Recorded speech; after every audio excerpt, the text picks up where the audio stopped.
یزید نے نواسۂ رسول کو قتل کروا دیا اور وہ یہ سوچتا تھا کہ اس ظلم سے عرب کے سارے لوگ میری بیعت کریں گے، میرے سامنے جھکیں گے، کوئی بھی میرے خلاف حسین کے بعد سر نہیں اٹھائے گا۔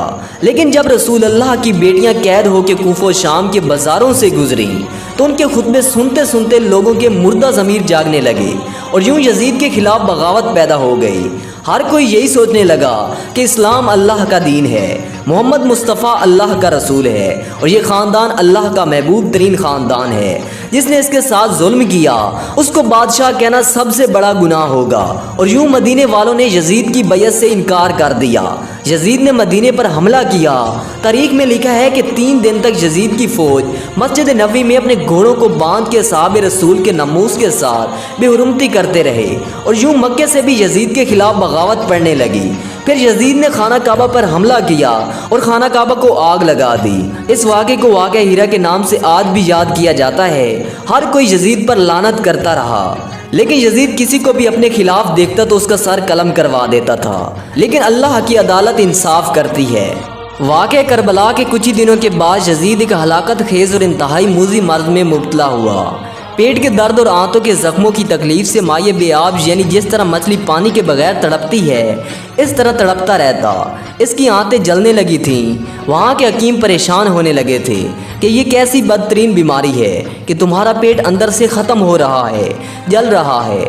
یزید کو اتنی پیاس لگتی تھی کہ وہ پانی کے لیے ترستا تھا، لیکن جب پانی پیتا تھا تو وہی پانی اس کے پیٹ کو جلاتا تھا۔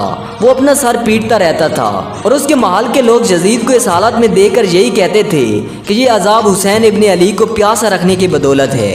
حمص میں جب اسے اپنی موت کا یقین ہو گیا تو اس نے اپنے بیٹے معاویہ بن یزید کو مار کے بستر پر بلایا اور امور سلطنت کے بارے میں کچھ کہنا ہی چاہا تھا کہ بے ساختہ بیٹے کے منہ سے چیخ نکلی اور نہایت ذلت اور حقارت کے ساتھ یہ کہتے ہوئے باپ کی پیشکش کو ٹھکرا دیا کہ جس تاج و تخت پر آل رسول کے خون کے دھبے ہیں میں اسے ہرگز قبول نہیں کر سکتا۔ خدا اس منحوس سلطنت کی وراثت سے مجھے ہمیشہ محروم رکھے جس کی بنیادیں نواسۂ رسول کے خون پر رکھی گئی ہیں۔ یزید اپنے بیٹے کے منہ سے یہ الفاظ سن کر تڑپ گیا اور شدت رنج و عالم سے بستر پر پاؤں رکھنے لگا۔ موت سے کچھ دن پہلے یزید کی آنتیں سڑ گئیں اور اس میں کیڑے پڑ گئے۔ اس لعنتی یزید سے اتنی گندی بدبو آتی تھی کہ کوئی بھی اس کے پاس نہیں جاتا تھا۔ بہت قیمتی اور نجاب قسم کے عطر بھی لگائے جاتے پھر بھی اس سے بدبو نہیں جاتی تھی۔ اگر کوئی حکیم بھی اس کے پاس آتا تو وہ بھی ناک اور منہ لپیٹ کر آتا۔ اس کا پیٹ کیڑوں کی غذا بنتا جا رہا تھا، تکلیف کی شدت سے چیختا تھا۔ پانی کا قطرہ حلق سے نیچے اترنے کے بعد کانٹوں کی طرح چبھنے لگتا تھا۔ عجیب گہرے الہی کی مار تھی، پانی کے بغیر بھی تڑپتا تھا اور پانی پی کر بھی چیختا تھا۔ ان دنوں عرب کے بدترین نشے کو یزید کے سامنے پیش کیا جاتا تھا تاکہ یزید نشے میں رہے اور اس کو یہ درد محسوس نہ ہو، وہ پیاس کے لیے تڑپے نہ۔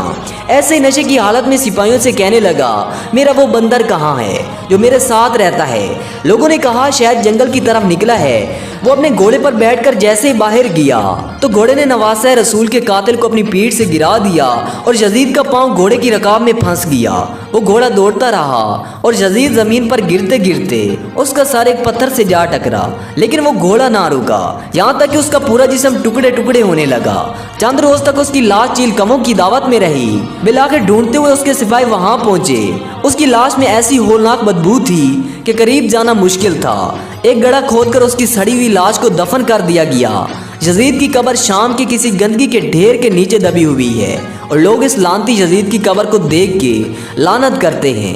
امام علی علیہ السلام نے فرمایا کہ کفر کی حکومت تو قائم ہو سکتی ہے لیکن ظلم کی حکومت نہیں چل سکتی۔ یزید نشان عبرت بن گیا۔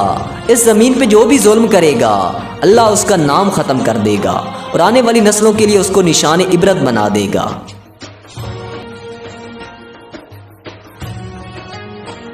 دوستو امید ہے کہ آپ کو آج کی ہماری یہ ویڈیو پسند آئی ہوگی۔ ویڈیو کو ایک لائک کر دیں اور ساتھ ہی اگر آپ نے ابھی تک ہمارے یوٹیوب چینل کو سبسکرائب نہیں کیا تو سبسکرائب کرتے ہوئے ساتھ موجودہ بیل آئیکن کو بھی دبا دیں۔ Thanks for watching. اللہ حافظ۔